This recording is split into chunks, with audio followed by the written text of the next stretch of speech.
Pemirsa, saat ini saya sudah bersama dengan Ketua Komisi Informasi Nusa Tenggara Timur, Bapak Agustinus Lademole Baja. Selamat siang Pak Agus. Ya. Saya manggilnya Bapak, Abang atau apa nih? Ya, yang enak aja lah. Yang enak saja ya.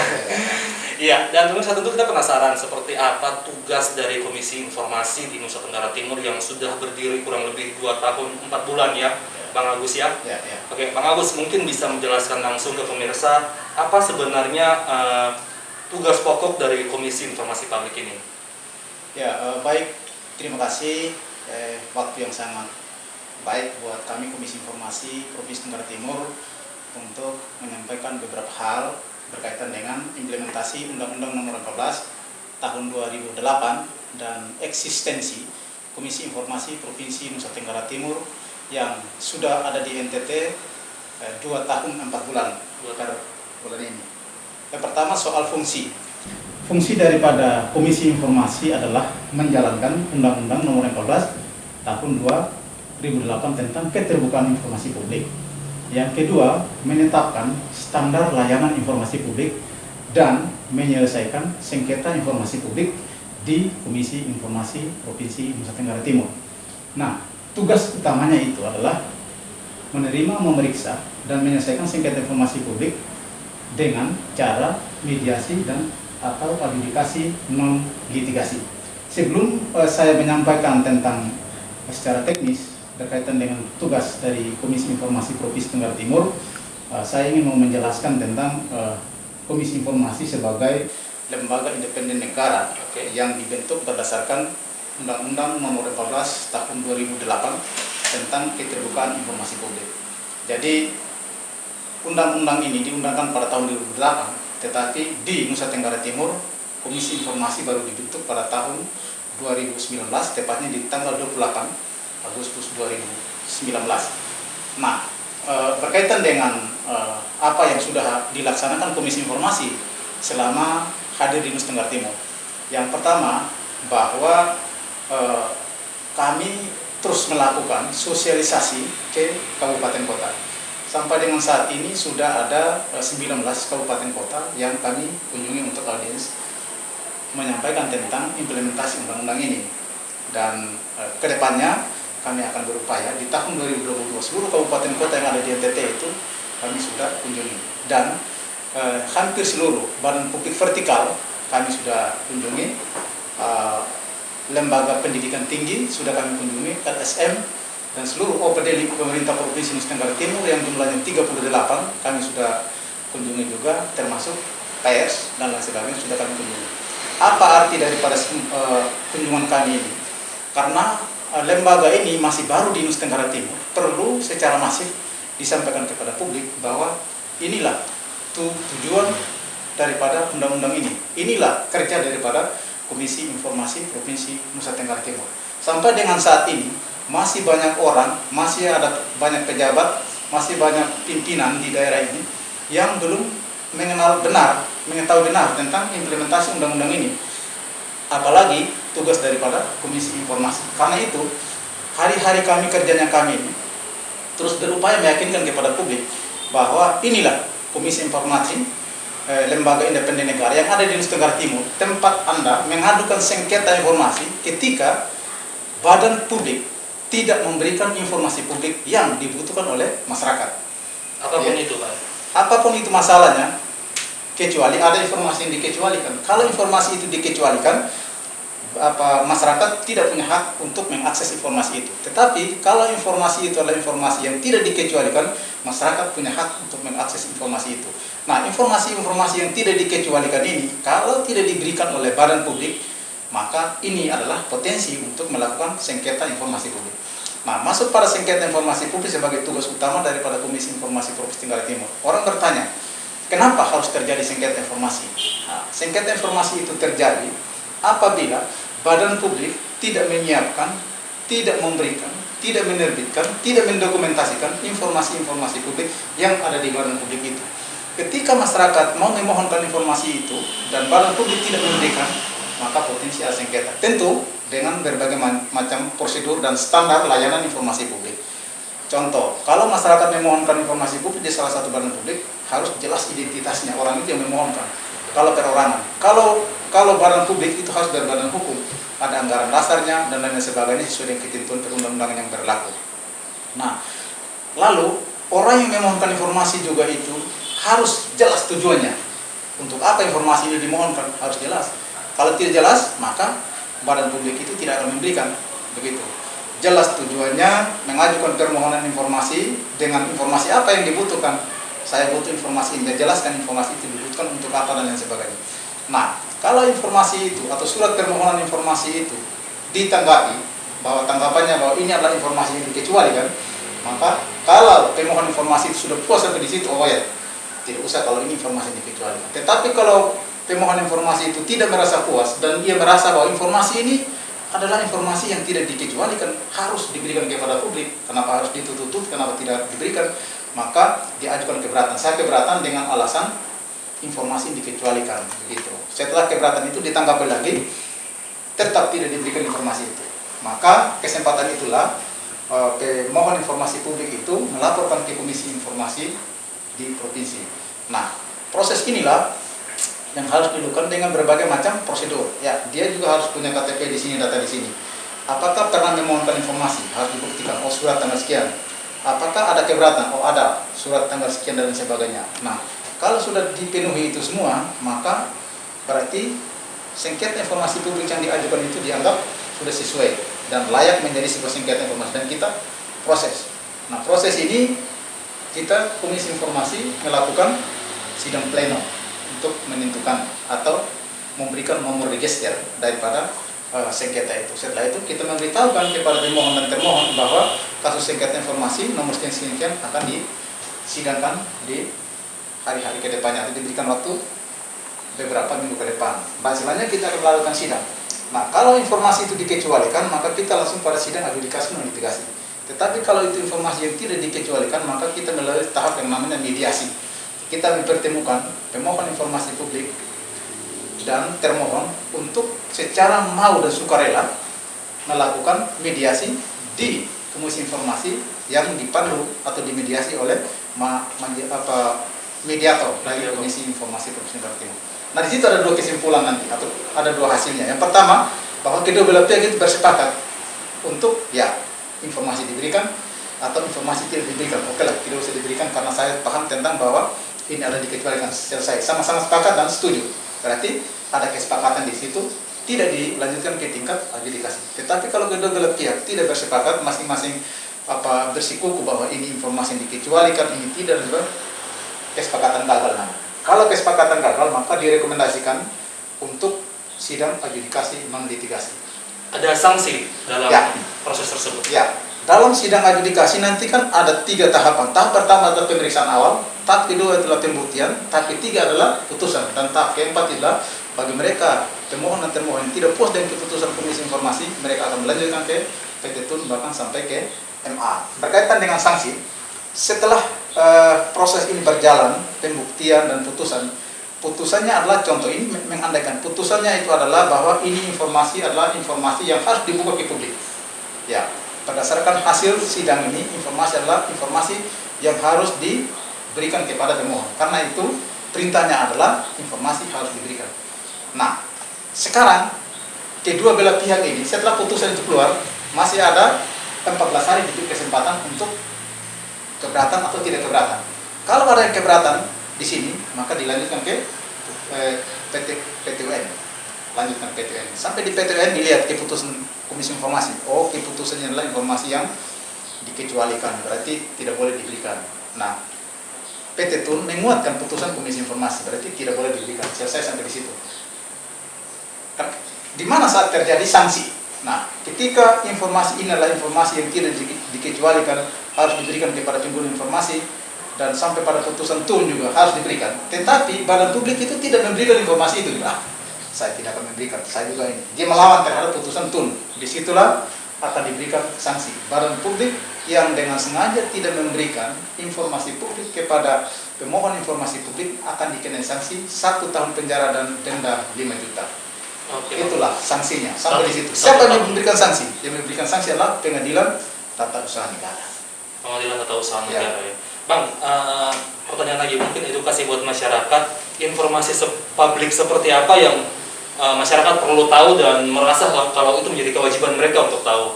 Ya, informasi-informasi publik yang harus diketahui masyarakat ada banyak sekali, dan informasi-informasi yang dikecualikan juga banyak sekali. Informasi mulai dari informasi yang dikecualikan. Informasi yang dikecualikan itu informasi berkaitan dengan apa kepentingan privasi seseorang. Jadi tidak boleh berkaitan dengan, kalau berkaitan dengan sertifikat tanah, warga, itu tidak boleh orang lain tahu kecuali penyidik, kepolisian, atau dari majelis komisi informasi yang mereka berkaitan dengan pertahanan negara, intelijen, kekuatan militer, itu tidak boleh diketahui oleh negara. Yang intinya adalah sesuatu informasi itu dibuka ke publik, itu kalau dibuka ke publik adalah membahayakan kepentingan bersama, membahayakan kepentingan bangsa dan negara. Ya, itu tidak boleh dibuka. Nah, informasi apa saja yang dibuka yang berkaitan dengan yang surat keputusan, penggunaan anggaran, sumbernya di mana, dari mana, untuk apa, dan lain sebagainya, berkaitan dengan pembangunan dan sebagainya, dibuka saja. Segala sesuatu yang sudah diputuskan itu harus dipublish. Contoh, APBD NTT kadang-kadang orang tidak memberikan. Nah, kalau proses APBD itu masih dalam proses, belum ada angka final, maka bisa dianggap itu masih dikecualikan, karena belum ada. Hari ini dia bisa bilang 1M, ternyata besok 2M. Belum ada sidang pemutusannya. Ya, belum ada. Setelah ada perdanya di tingkat provinsi, di DPR di sini, bahwa penetapan APBD ketok hari ini, maka hari ini juga informasi berkaitan dengan DPA dan sebagainya, dan informasi publik di setiap dinas-dinas itu tidak bisa dikecualikan lagi. Itu sudah informasi yang harus diketahui oleh publik, tidak bisa ditutup-tutupi. Kalau dimohonkan harus dikasih. Ya. Bang, sejauh ini sudah 2 tahun 4 bulan berjalan, ada keluhan-keluhan apa saja yang masyarakat masuk ke komisi ini? Ya, terima kasih.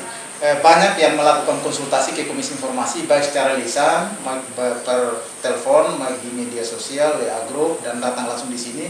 Yang dipertanyakan adalah salah satu, bagaimana prosedur memperoleh informasi publik di badan publik. Yang kedua, bagaimana prosedur proses pengajuan sengketa informasi. Yang ketiga, informasi-informasi yang dikecualikan. Yang keempat, informasi-informasi yang harus dibuka itu informasi-informasi apa. Banyak masyarakat yang datang konsultasi tentang itu, dan kami 5 orang komisioner menjelaskan dengan baik sesuai dengan ketentuan perundang-undangan yang berlaku kepada masyarakat yang datang melakukan konsultasi. Dan kami membuka diri kapan saja, di mana saja, kami siap melayani masyarakat untuk memberikan informasi yang berkaitan dengan tugas dan fungsi atau kewenangan daripada Komisi Informasi Provinsi Tenggara Timur yang dilandasi dengan Undang-Undang Nomor 14 Tahun 2008 tentang keterbukaan informasi publik. Itu beberapa hal yang saya sampaikan. Baik, Bang Gus, terkait dengan penyelesaian sengketa saat ini, ada tidak sengketa yang sedang dihadapi sama Komisi Informasi? Ya, baik, terima kasih. Sejak kami berdiri, baru ada satu sengketa informasi yang diselesaikan, yaitu antara DPD di Provinsi Tenggara Timur dengan Badan Pertanahan Nasional Kota Kupang. Itu tahun 2020. Dan putusannya adalah informasi itu adalah informasi yang dikecualikan berkaitan dengan warkah. Lalu di penghujung tahun 2021, tepatnya pada kemarin, kami juga sudah menerima satu pengajuan sengketa informasi publik antara pengguna informasi dengan badan publik. Badan publiknya itu adalah Kepolisian Resort Lembata dengan pengacara di Kota Kupang ini berkaitan dengan hasil otopsi, apakah itu informasi yang dikecualikan ataukah tidak. Semuanya itu akan dibuktikan dalam sidang Komisi Informasi Provinsi Tenggara Timur yang akan digelar dalam beberapa waktu di Komisi Informasi Provinsi Tenggara Timur. Ya, kita harapkan supaya kalau ada informasi yang tersumbat, kalau ada badan publik yang tidak memberikan informasi, datang saja ke Komisi Informasi untuk berkonsultasi, selanjutnya diajukan sengketa informasi supaya kita tahu duduk persoalannya, apakah informasi ini adalah informasi yang dikecualikan, begitu. Tapi kalau kita tidak ajukan ke sini dan kita selesaikan di luar, kita tidak pernah akan tahu bahwa ini informasi dikecualikan atau tidak. Karena yang bisa buka keputusan di Nusa Tenggara Timur ini apakah ini dikecualikan atau tidak, hanya di Komisi Informasi yang bisa membuka informasi itu apakah dikecualikan atau tidak melalui satu sidang yang namanya sidang adjudikasi non litigasi. Itu bisa dibuka, bisa ditunjukkan seluruh keputusannya bahwa informasi ini adalah informasi yang dikecualikan berdasarkan keputusan gubernur, keputusan kepala dinas, keputusan apa dan lain sebagainya. Dan itu harus ada tertulis. Kalau tidak, perintahnya adalah ini adalah informasi yang tidak dikecualikan dan harus diberikan. Nah, kami ini kan tidak menjangkau seluruh masyarakat di Nusa Tenggara Timur, khususnya di desa-desa. Dengan jaringan AHBTV ini kan kami berharap supaya masyarakat di desa-desa itu benar-benar ingin mengetahui tentang proses pengajuan sengketa informasi publik dan proses memperoleh informasi publik. Kenapa? Settingan khususnya di desa, karena di desa itu adalah banyak anggaran-anggaran pemerintah, banyak anggaran negara yang digunakan untuk membangun desa. Banyak informasi yang disampaikan bahwa kepala desa, bendahara, dan lain sebagainya itu sulit memberikan informasi berkaitan dengan penggunaan uang yang hampir 1 miliar lebih dan lain sebagainya. Saya himbau masyarakat di desa supaya berkonsultasi di Komisi Informasi atau kepada orang yang memahami tentang bagaimana prosedur melakukan proses sengketa informasi publik. Karena itu, informasi berkaitan dengan pembangunan desa adalah hak masyarakat yang harus diketahui. Tidak boleh ada yang menghalang-halangi dan sebagainya. Yang menghalang-halangi nanti akan berhadapan dengan publik dan lain sebagainya. Dan kalau dilaporkan ke Komisi Informasi, dia akan dihukum atau dipidana berdasarkan keputusan-keputusan yang ada. Siap, Bang Agus. Bang Agus, ada biaya tidak dalam proses pengaduan ini? Ya, supaya masyarakat Nusa Tenggara Timur tahu bahwa proses pengaduan dan penyelesaian sengketa informasi publik tidak dipungut biaya sepeser pun. Datang saja melapor, kita akan proses sampai selesai, tidak ada dipungut biaya sepeser pun. Begitu. Kalau datang dari rumah ke sini, ya datang sendiri pasti beli bensinnya, itu urusan Anda. Tapi proses dari awal sampai putusan itu tidak dipungut biaya sepeser pun. Se-Indonesia seperti itu. Gitu. Jadi nanti kami akan bagikan nomor di bawah sini, Pak ya. Oh ya, nomor saya dibagikan kepada masyarakat saja biar masyarakat tahu konsultasi tentang apa. Silakan kami, kalau nomor telepon ini kan dibuka untuk 1 kali 24 jam. Tapi kan kalau di kantor kami juga punya jam kantor jam 9 pagi sampai dengan jam 4. Kalau sudah jam 5 ke atas, orang datang mengajukan sengketa, orang datang konsultasi, pasti kami tidak di kantor. Tetapi nomor handphone kami berlima ini tetap dibuka untuk Bapak Ibu yang melakukan konsultasi, terutama yang di desa-desa sana. Kami juga prihatin mendengar informasi bahwa banyak informasi publik di desa yang tidak dibuka dengan baik, tetapi tidak ada satupun sengketa informasi yang masuk ke Komisi Informasi berkaitan dengan pengelolaan dana desa. Kami tidak sentimen dengan di desa-desa, tetapi kami ingin supaya transparansi terjadi di desa. Kalau sudah terjadi di desa, maka itu akan sangat luar biasa, masyarakat akan memberikan jempol yang baik kepada kepala desa dan tidak akan berakibat hukum di kemudian hari. Kalau tutup-tutupi, banyak orang yang melihat, oh ada apa dia. Tapi kalau dia transparan, sudahlah, biar sudah. Wah, ini terbuka ini, dia laporkan setiap bulan ini segala macam, dana 1M, penggunaannya seperti ini. Maka itu akan mendapat simpati yang sangat luar biasa dari masyarakat setempat. Dan Komisi Informasi akan memberikan penghargaan kepada badan publik atau desa-desa yang menjalankan undang-undang ini dengan baik, transparan, dan kita akan memberikan yang terbuka dengan masyarakat. Ya, nanti kan ada dia punya kriteria penilaian. Kalau itu sudah dilalui, kami akan memberikan penghargaan, piagam penghargaan dan piala penghargaan kepada desa atau badan publik yang transparan dan terbuka ke publik berkaitan dengan informasi-informasi publik yang ada di badan publik itu sendiri. Baik, Bang Agus, terakhir, mungkin ada rencana besar ke depan yang sedang digagas sama Komisi Informasi? Ya, rencana yang kami akan gagas di tahun 2022 bahkan berlanjut ke 2023 adalah melakukan pemeringkatan ke seluruh badan publik yang ada di lingkup pemerintah Provinsi Tenggara Timur. Baru-baru kami sudah lakukan, tetapi belum semua kepada badan publik, hanya beberapa badan publik. Karena itu tahun 2022 ini dia akan lebih besar kegiatan ini, pemeringkatan badan publik yang memenuhi kategori-kategori atau kriteria-kriteria sebagai badan publik yang baik atau yang terbuka di Nusa Tenggara Timur. Lalu yang kedua, kami juga berencana untuk menggelar yang namanya pidato keterbukaan antar mahasiswa sekota Kupang. Nah, ini mahasiswa ini adalah corong informasi yang baik sampai ke desa-desa, dan mereka itu adalah masyarakat intelektual yang ada di kampus. Karena itu mereka akan kami akomodir dalam bentuk pidato keterbukaan informasi publik. Di sana juga kami akan memberikan penghargaan kepada yang akan terbaik dan lain-lain sebagainya. Itulah hal-hal, masih banyak lagi, tapi kami konsentrasi beberapa hal, termasuk bagaimana informasi berkaitan dengan tugas, fungsi, kewenangan, implementasi undang-undang itu bisa sampai ke akar rumput, itu masyarakat bisa tahu. Ini tugas yang sangat berat, karena sampai di kota pun sekarang itu kan orang belum tahu persis tentang Komisi Informasi itu. Karena itu di periode pertama kami berupaya apapun alasannya supaya Komisi Informasi dan undang-undang ini bisa benar-benar diketahui oleh publik. Kalau sudah diketahui, dengan demikian dia akan menjalankan undang-undang ini. Baik, Kang Gus, mungkin ada pesan buat lembaga vertikal maupun pemerintah daerah, pemerintah provinsi dalam menjalankan kinerja mereka dalam memberikan informasi publik kepada masyarakat. Ya, baik, terima kasih. Pesan, saran kami kepada seluruh badan publik, baik itu vertikal, baik itu pemerintah maupun pemerintah yang ada di pemerintah atau yang ada di Provinsi Nusa Tenggara Timur. Yang pertama, jangan pernah takut membuka sesuatu hal yang memang itu adalah milik publik. Dan jangan pernah takut tidak memberikan informasi kalau itu memang itu dikecualikan. Karena siapapun yang memberikan informasi yang dikecualikan sesuai dengan ketentuan undang-undang, dia juga akan diberikan sanksi. Karena itu, undang-undang ini sudah mengarahkan kita untuk memilah mana informasi yang dikecualikan dan mana informasi yang tidak dikecualikan. Memperoleh informasi publik adalah hak daripada masyarakat yang dilindungi oleh undang-undang. Karena itu, gunakan hak Anda untuk memperoleh informasi publik, dan badan publik gunakan hakmu untuk menyiapkan informasi, memberikan informasi, dan mendokumentasikan informasi dengan cara mudah, murah, cepat, tepat, sederhana, dan tidak menyesatkan. Itulah. Terima kasih. Baik, terima kasih Kang Agus. Ya, dan pemirsa, tadi demikian obrolan kita bersama dengan Ketua Komisi Informasi Nusa Tenggara Timur, Agustinus Lede Bolewaja. Terima kasih Bang Agus. Ya, salam sukses. Salam sehat. Ya.